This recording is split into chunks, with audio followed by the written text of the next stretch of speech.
एका बाजूला आपल्याकडे संख्याबळ आहे आणि दुसऱ्या बाजूला नारायण असतील, उत्तम जानकर असतील आणि अभिजित पाटील असतील, हे देखील नाराज आहेत. ते उघडपणे म्हणतात की आम्ही राष्ट्रवादी शरद पवार पक्षाच्या उमेदवाराला मतदान करणार नाही. मुळातच आपल्या सर्व बांधवांना पण माहिती आहे की माझे सर्वांचेच घनिष्ठ संबंध आहेत.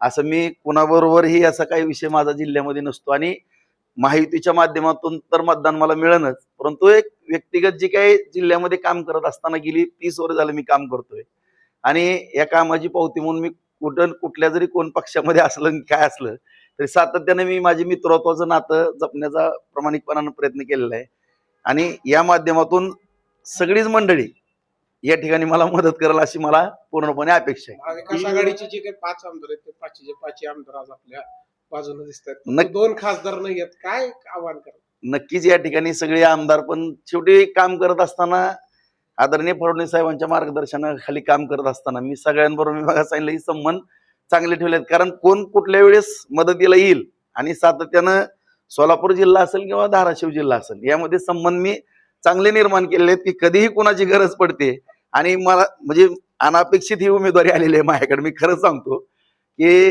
प्रामाणिकपणाने सांगतो की पार्टीनं माझ्यावरती विश्वास टाकलेला आहे आणि विश्वास टाकण्याचं कारणच मला दिसून येतं की सगळ्यांबरोबर असलेले सलोख्याचे संबंध. जे आमदार आपल्याला पाठिंबा देत आहेत त्यांना भेटणार जानकर असेल, नारायण पाटील. हो, सगळ्यांना भेटणार. आता शेवटी मतदान घ्यायचं म्हणल्यानंतर सगळ्यांचे आशीर्वाद घेणं, सगळ्यांच्या गाठी भेटी घेणं ते उमेदवाराचं कामच असते. दोन्ही खासदार पोट निवडणूक असू दे किंवा विधानसभा असू दे, परिचार करणं थांबवले, आता सुद्धा चर्चेत नव्हतं. कुठेतरी त्यांच्यासाठी कुठेतरी तुम्ही हे करणार आहे का प्रयत्न किंवा त्यांना? माझ्यापेक्षा मोठा वशिला प्रशांत मालकांचा आहे.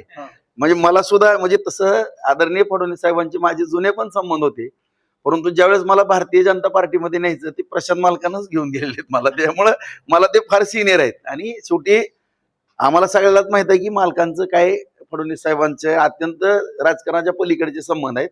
मी सातत्यानं आम्ही बरोबर असताना पाहतोय मालकांचा एवढा माझ्यापेक्षा ह्या पदापेक्षा कितीतरी मोठा मान आहे आणि ते त्यांचा सुद्धा प्रचंड मोठा मान भविष्यामध्ये होणार आहे त्याची मला पूर्णपणे खात्री आहे.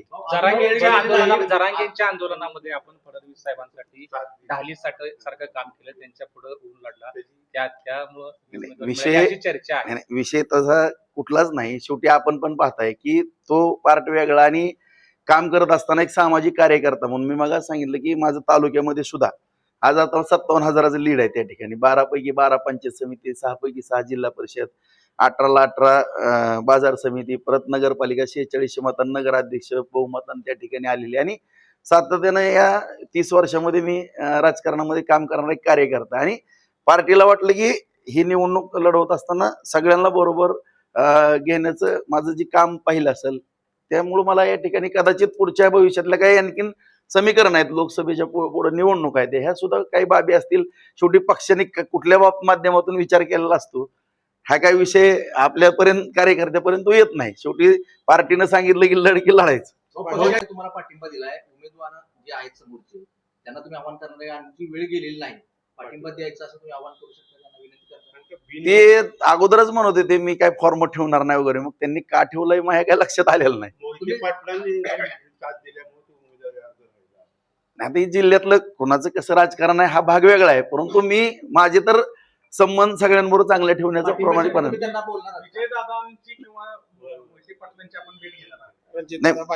मुद्दा आता त्यांचं कशा पद्धतीनं प्रचाराची रणनीती आहे किंवा त्यांना मी बोललेलं आवडेल का नाही आवडेल किंवा त्यांच्या उमेदवाराचा प्रचार करताना त्यांच्या काय बाबी असतील ह्या सगळ्याचा विचार करूनच पुढचे निर्णय घेणं योग्य होईल असं माझ्यासारख्या कार्यकर्त्याला वाटतं. 616 मतं आपल्या सोबत येतील असं विश्वास वाटतो मला.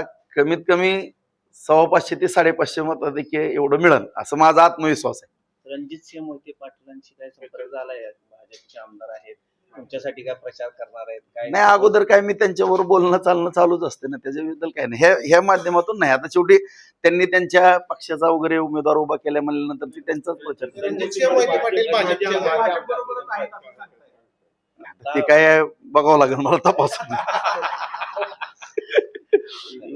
थँक्यू भाऊ, शुभेच्छा. भाऊ, आज पंढरपूरमध्ये आपण रुक्मिणीचं दर्शन घेतलेलं आहे. नक्कीच आज या ठिकाणी मला आदरणीय नरेंद्र मोदी साहेब यांच्या आशीर्वादानं फडणवीस साहेबांच्या मार्गदर्शनाखाली पालकमंत्री जयाभाऊ गोरे या सगळ्यांच्या माध्यमातून या ठिकाणी भारतीय जनता पार्टी आणि महायुतीच्या माध्यमातून विधान परिषदेची उमेदवारी मिळालेली आहे. आणि आज प्रचाराचा शुभारंभ करत असताना आपल्या सर्वांचं दैवत, संपूर्ण या राज्याचं असलेलं दैवत विठ्ठल रुक्मिणी मातेच्या चरणी या ठिकाणी नतमस्तक होऊन मी प्रचाराला सुरुवात करतोय. त्याचबरोबर या ठिकाणी आदरणीय ज्यांचे मला पूर्वी आशीर्वाद सातत्याने मिळाले, आदरणीय सुधाकर परिचारक मालकांचं पण या ठिकाणी दर्शन या ठिकाणी घेतलेलं आहे. माझे सहकारी मित्र आणि मार्गदर्शक परिचारक मालक प्रशांतजी मालक, त्यांनाही जाऊन भेटून आलो, उमेश मालकांना भेटून, आणि सातत्यानं मला त्यांनी सगळ्याच जडणघडणीमध्ये सातत्याने परिचारक घराण्याचं पण मला एक मोलाचं सहकार्य आणि आशीर्वाद लाभलेले आहेत. त्यांचे आशीर्वाद या ठिकाणी घेऊन प्रचाराला सुरुवात करत आहे आणि निश्चितपणाने या ठिकाणी जी उमेदवारी महायुतीच्या माध्यमातून दिलेली आहे ते सर्वांनाच जाऊन गाठीभेटी घेऊन प्रचाराची सुरुवात केली.